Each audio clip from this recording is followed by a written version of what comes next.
दादी माँ की रेसिपी। एक छोटे से कस्बे में एक खूबसूरत घर था जहाँ रिया अपनी माँ और दादी के साथ रहती थी।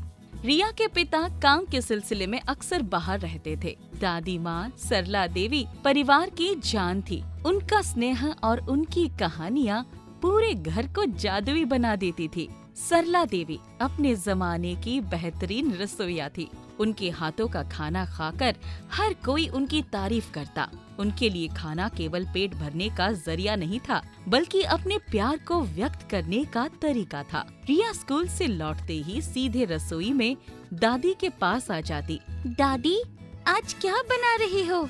आज तुम्हारी पसंद की आलू की टिक्की और खट्टा चटनी। लेकिन पहले एक कहानी सुनोगी, तभी खिलाऊंगी। रिया खुशी से चहक उठी। हाँ दादी, सुनाओ। दादी हर बार अपनी कहानियों में जीवन के छोटे छोटे सबक जोड़ती। रिया, ये टिक्की बनाने के लिए धैर्य चाहिए, जैसे जिंदगी में हर चीज के लिए। अगर जल्दी करोगी तो टिक्की कच्ची रह जाएगी, और जिंदगी में भी ऐसा ही होता है। सब्र से काम लो तो सफलता मिलेगी। एक दिन रिया ने दादी को पुराने मसालों से कोई नई डिश बनाते देखा। दादी, ये मसाले तो पुराने हैं, आप इन्हें क्यों इस्तेमाल कर रही हैं? बेटा, मसाले पुराने हो सकते हैं, पर उनका स्वाद अब भी ताज़ा है। यही बात रिश्तों पर भी लागू होती है। पुराने रिश्ते कभी भी फीके नहीं पड़ते, बस उन्हें संभाल कर रखना चाहिए। उस दिन दादी ने एक साधारण खिचड़ी बनाई, जिसे खाने के बाद रिया ने कहा, दादी, ये तो बहुत स्वादिष्ट है।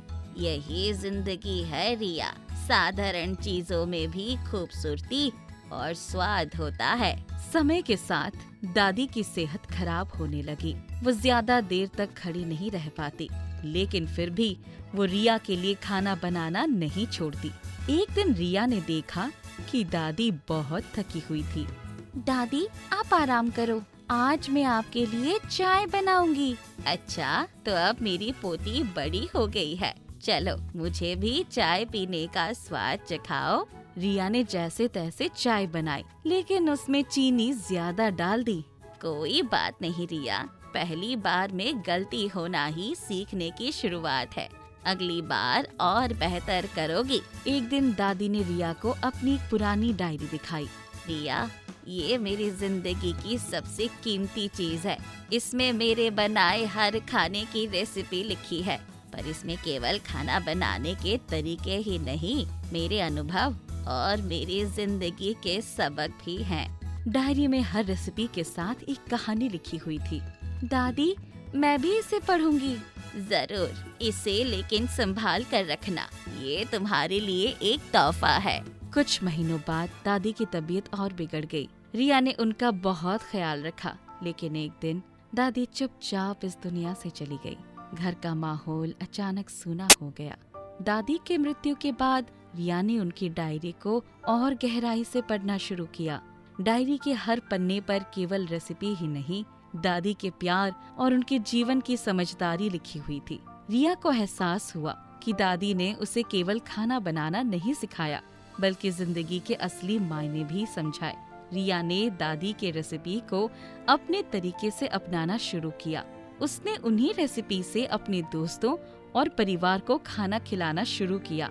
एक दिन रिया ने अपनी माँ से कहा, माँ, मैं दादी की याद में एक कुकिंग ब्लॉग शुरू करना चाहती हूँ। मैं उनकी रेसिपी और उनकी कहानियाँ सबके साथ साझा करना चाहती हूँ। रिया ने ब्लॉग का नाम रखा दादी माँ की रेसिपी। रिया ने दादी के प्यार और उनके सिखाए गए सबक को नई पीढ़ी तक पहुँचाने का बीड़ा उठाया। उसका ब्लॉग बहुत लोकप्रिय हुआ। रिया ने अपने ब्लॉग के आखिरी पन्ने पर लिखा, दादी ने मुझे सिखाया कि खाना केवल पेट भरने का माध्यम नहीं है, बल्कि ये प्यार और भावनाओं को व्यक्त करने का सबसे अच्छा जरिया है। उनकी रेसिपी ने मुझे ये समझाया कि जिंदगी को कैसे जीना चाहिए। साधारण चीजों में ही असली खूबसूरती है।